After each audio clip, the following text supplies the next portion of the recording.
Gagawa tayo ng cucumber kimchi. Ito yung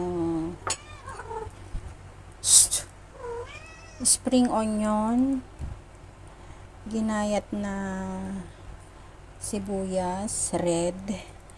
And then ito yung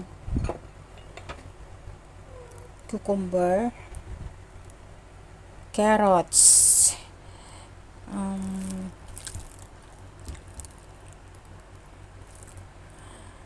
sesame seed, yung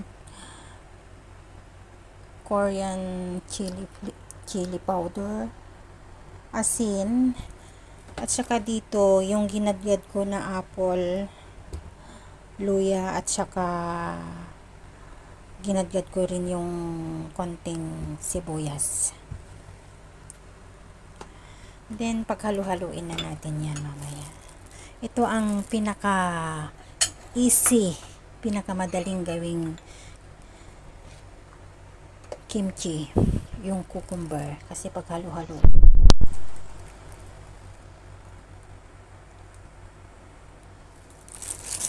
So, ayan, ihalo na natin. Ito yung puree ko kanina, pinaghalo ko na yan. Tapos, imbes na fish sauce ang gamitin ko, hindi, asin.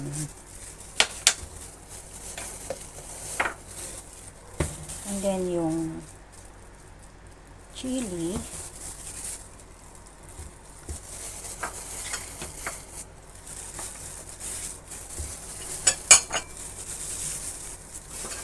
and this, and this. Halo-halo lang.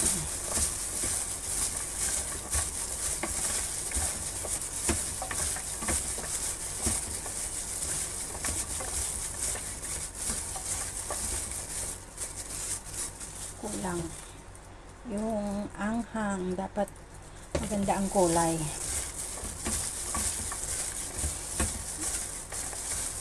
Oh, ayan.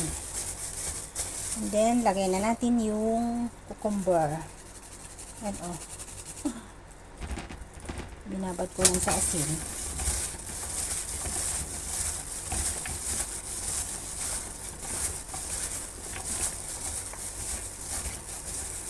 Ang bango. And then lagay natin yung sesame seed.